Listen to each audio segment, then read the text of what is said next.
Bagaimana hukumnya orang meninggal dan belum jelas karena virus corona, sementara langsung dikubur, tak dibuka baju dan pempersnya? Dan kalau memang jelas corona, apakah termasuk mati syahid? Hai pegawai-pegawai, dokter-dokter, bidan-bidan di rumah sakit, kalian akan dituntut di hadapan Allah seperti aku juga akan dituntut dalam setiap ucapanku ini. Ma yalfizu min qaulin, semua cakap yang keluar dari mulutmu Abdul Somad, kau akan dituntut. Maka begitu juga kau saudara-saudaraku akan dituntut. Apakah kau amanah atau kau curang di situ? Apakah betul atau hanya kau permainkan di situ? Maka setiap akan diminta latus alunna yauma idzin anin na'im. Inna sam'a, telinga, dengar baik-baik Pak Dokter, dengar baik-baik Bu Perawat. Wal basar, pandang tengok baik-baik, apakah betul ini kena Covid atau tidak. Wal fuad, pikir baik-baik, kau dapat berapa di dunia ini, di akhirat nanti pertanggungjawabannya macam mana, hisabnya, titian suratul mustaqimnya, azab kuburnya, nikmat sesaat. Setelah dapat kau pastikan bahwa ini Covid, katakan Covid. Kalau tak Covid, balikkan ke keluarganya biar bisa diselenggarakan jenazahnya. Kalau ini memang betul Covid, maka ada petugas jenazah pakai baju astronot, bersampul semuanya, buka pempersnya karena ada najis di situ, lalu kemudian tayamumkan karena tak bisa dimandikan. Maka secara fikih orang yang kena penyakit menular ditayamumkan. Walaupun kau pakai plastik, pakai baju astronot, ambil tanah, pukulkan, sapukan ke mukanya sekali, sapukan. Jangan takut kena matanya, tak akan berkedip.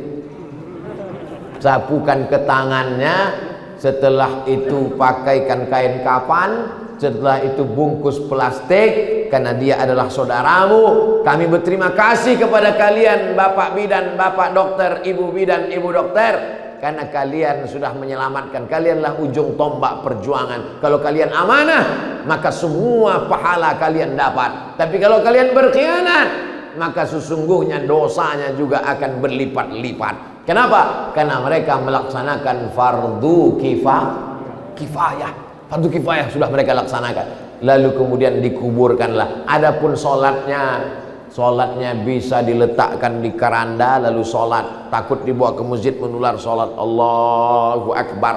Bahkan di dalam mobil ambulan pun bisa, di dalam buka pintu jendelanya, dari luar tuh Allahu Akbar. Di tepi kubur sebelum dimakamkan diletakkan di atas kayu, sholatkan, setelah itu baru dimasukkan ke dalam. Hanya masalah mandi saja bisa diganti dengan tayamum. Adapun sholat jenazahnya tetap. Nah, pula tak kalian sholatkan. Gimana udah sholat jenazah? Kami buat webinar aja Pak Ustadz. Mana pula sholat online?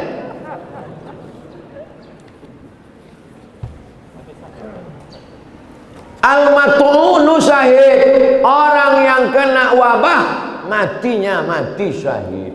Tapi kalau orang mati syahid tak perlu dimandikan Pak Ustadz. Syahid yang mana guys? Syahid mati fisabilillah. Syahid itu terbagi dua. Syahid mati fisabilillah itu yang tak dimandikan, dikuburkan dengan bekas-bekas lukanya. Contohnya mana? Sayyidina Hamzah. Sayyidina Hamzah itu dikuburkan dengan luka-lukanya karena nanti mereka bangkit di padang mahsyar akan jadi saksi itu.